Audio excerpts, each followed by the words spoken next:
This is the Night Wolf howling at you, and today we're going to take a look at the G.I. Joe Classified Series, Tiger Force, Wreckage, and Tiger Paw. This vehicle and figure set was a total cluster to get, thanks to the Joe team at Hasbro deciding to do a stealth surprise release, which basically allowed only scalpers to get it. I don't know how long it was up for sale, but basically by the time most people found out about it, they were already sold out, and this was back in like April, I think it was. Now it's November, and if you're lucky, you'll find him on line on Target.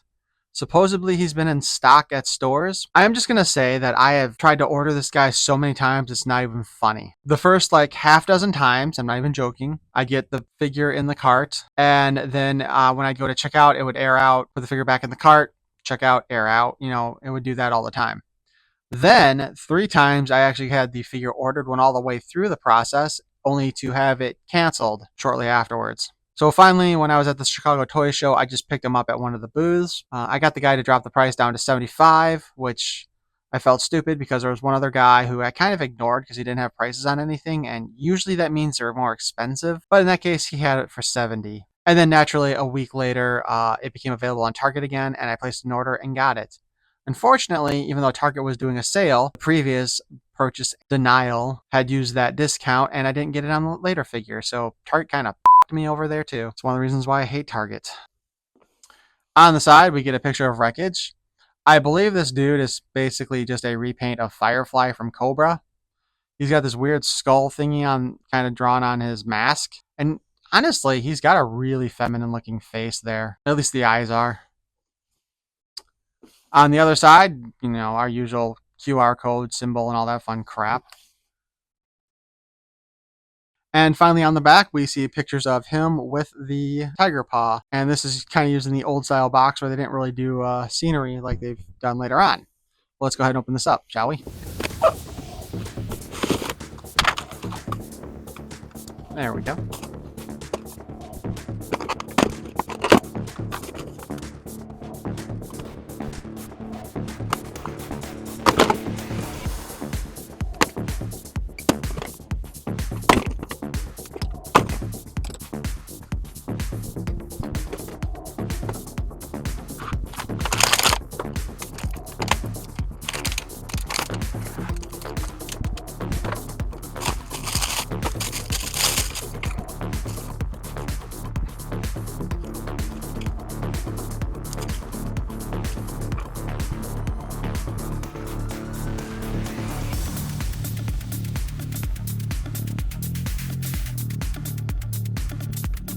Alright, so anyway, we have the instructions here. He actually comes with a Tiger Force helmet that slips over the head. And of course we have the directions on how to put the wheels on, because I don't quite get why they have them specified there's a specific way to put them on. But you want the little thingies going forward, the little arrows.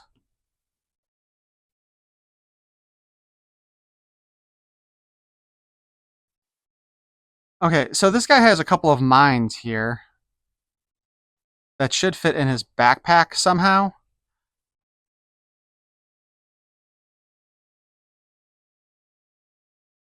And I think, I'm almost positive I'm going to break this thing here in a moment. Because there is a thing, if you look in there,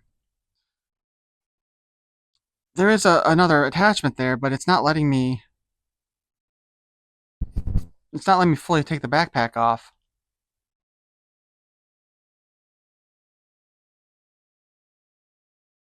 Maybe it's not supposed to come off and the mine's actually just attached to the side here? Okay. I don't know, the backpack's in two parts, and that just seems weird, like it should come off and let you put stuff in there.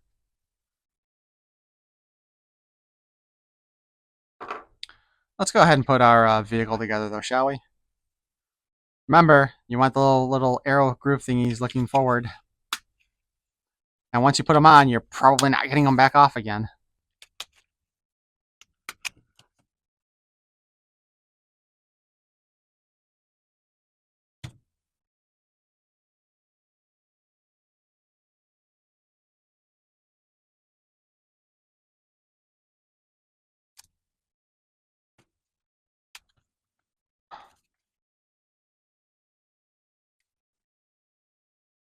While we're at it, there's the steering wheel column with images on there.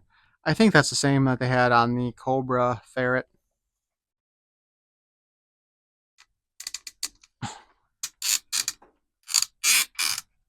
Damn. By the way, the detailing here on the tiger paw, we got like the tiger mouth there. We got the striping and gradient there and the eyes. I think they did a really good job at the coloring on this vehicle.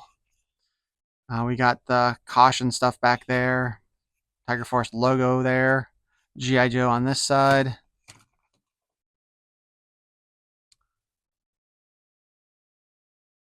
We have their goofy little gun holder.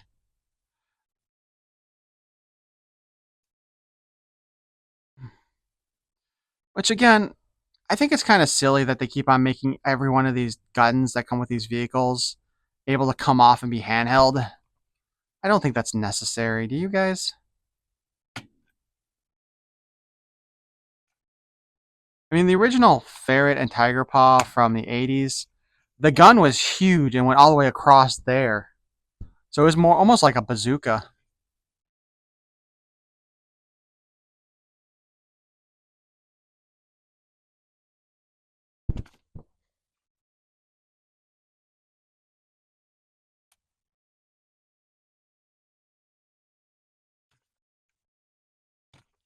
Again, I like with the Ferret, I don't quite understand the reason for this missile design. Anybody have a clue what this is supposed to actually do?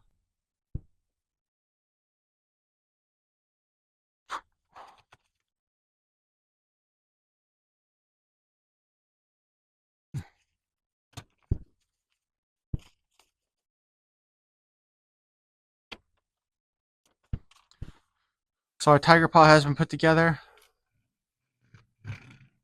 Rolls pretty good. I wonder if they're using the same markings that the Ferret did. I don't remember. But it looks pretty cool. Now then, we have our Wreckage figure. So apparently he was maybe, I think, supposed to be released in the 80s, but was never really put out there. Then he came out in some of the later variations on G.I. Joe. And I believe he is just a straight out repaint of Firefly from Cobra. I have not opened either of the Fireflies that have come out yet, though. He also comes with, as we saw before, this backpack with the mines that you attach to the sides. He's got what looks like a little detonation controller device here. I sort of feel like I need like a pair of tweezers to hold that up. Does not appear as if it attaches anywhere onto his backpack.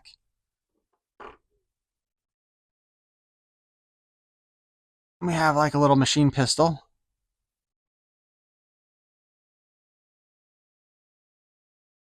With a suppressor for it.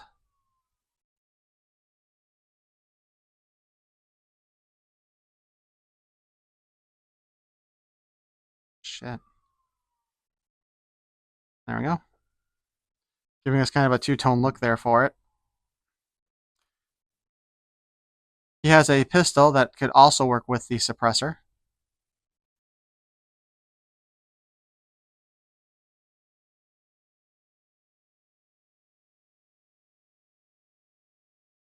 Which we'll put that in his sheath.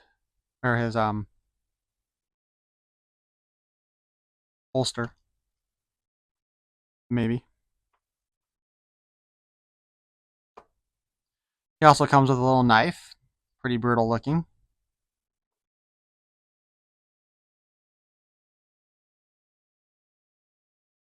However, I don't see a spot on this. Oh, there we go.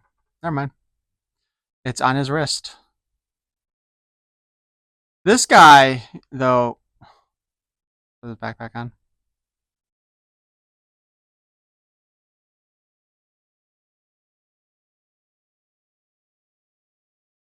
I wish there was a place on this figure where you could put the little controller. Other than his hand, of course. Ah. So this guy had like two versions of figures. One I think came out in 2003 or 2005. And there was an O-ring figure then, but it wasn't part of. By that point, it was no longer the original GI Joe line. I think that was a reissue line. Then later on, he came out again later and was part of one of the anniversary lines, right? There he is with his helmet. Articulation wise, he's got the GI Joe chicken neck going on with the ball joint at the top and bottom, but that allows us to spin the head around, look up and down, sideways. We of course have the butterfly joint, which looks really wrong right now. A hinge going up, bicep cut, 360 there. Double jointed elbow. Ah, shoot. I knew it was too good to be true. We can get it kind of loose there. I was like, man, every other joint's moving so easy. He does have an ab crunch, though his harness does kind of hinder it towards the front a bit. He's got the waist ball joint as per normal. And we can wiggle it just a little bit. A couple grenades on his belt that don't come off, which is kind of a shame. We do have drop down hips, but you'll note his harness on his leg is also attached to his waist. Which basically means if you actually want to take that off, you would actually have to take the figure apart. We do have a thigh cut. Again, we have the drop down hips. So he can kick out like that. He can kick forward. Surprisingly, that doesn't hinder it. You can kick back a little bit. That leaves us, of course, with the double jointed knee. Skippy, skippy, skip. And boot cuts. And, of course, the hinge and the spin there.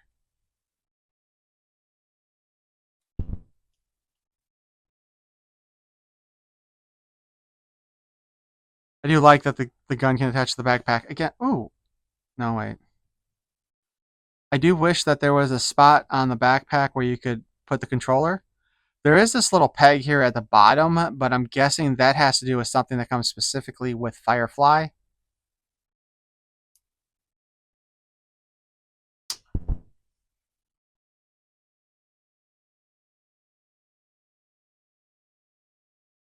His head sculpt looks pretty good. I think, though, kind of like with the tattoos, the details are kind of lost in his mask because the lines just thicken too much. But yeah, this dude does not look like he gets a lot of sleep. And the paint styling on the box does not seem to match up with the paint on the face. So, like, where, again, he had a very feminine look to his eyes with the makeup and eyelashes and stuff, the way it's all painted up. That seems to be 100% missing on the actual figure.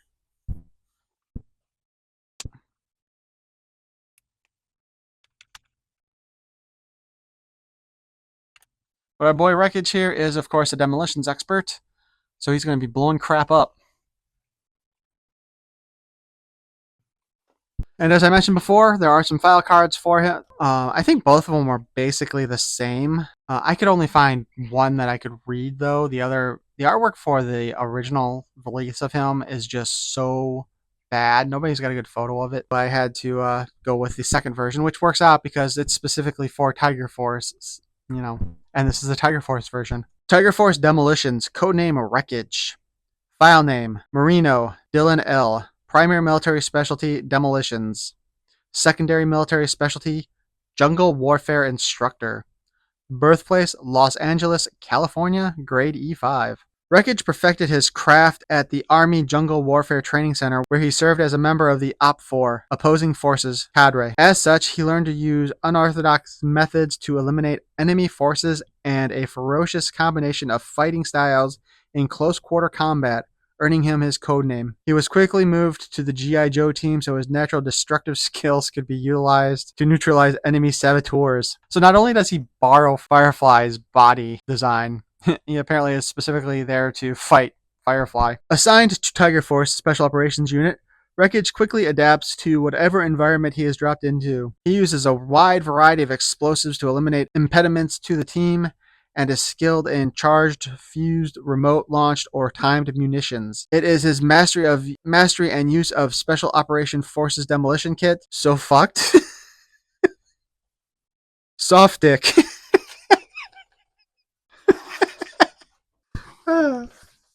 um, that allows him to tailor demolition charges for maximum effect and minimum carry weight.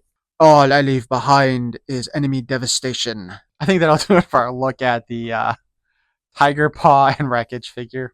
Oh, what a pain in the ass to get. I don't know if it was worth the $70, especially since like literally within a week of getting it, I was able to get it from Target.com and got screwed by not getting the discount that was still supposed to be available, thanks to the one item order being canceled, which I think should have put the discount back in my circle. But again, that's my pet peeve. I think again, a lot of the detail feels like it's been lost just because how thick the lines got on the face. It's hard for them to do that like close quarter detailing, you know? Other than that, dude looks pretty good. And I do like the tiger paw since I did get a second one from Target after all. That'll still give me two of the tiger paws to display, and I'll have to decide what I want to do with the extra wreckage. I am kind of curious though, as I mentioned before, his oh crap. He's very muted compared to a lot of the other Tiger Force members too. It, the one thing that seems to be happening with like these sub teams at the moment is that some of the newer characters for them, so to speak, are not getting the same color treatment that the previous ones did. Kind of like how the Quarrel from the Night Force 2 pack is in a brighter green than what she should be in. I hope you enjoyed this look at Tiger Paw and Wreckage. It's not a bad set. I don't think it was worth the $70 unless you're a completist, which I guess I kind of am lately. Though I did miss one special Snake Eyes figure that I would have liked to have found at the convention for a reasonable price, but I didn't. But I hope you enjoyed this look at it. If you did, please feel free to subscribe and leave a like. I would appreciate it. You can also hit that little notification button so you can be notified, possibly, when my videos are up. I don't think I've ever received a notification even when I click the bell. Thanks, YouTube. And of course, the Mean Green site that I also post on, I don't think they have a notification system yet, period. So that's going to sound weird to anybody who watches.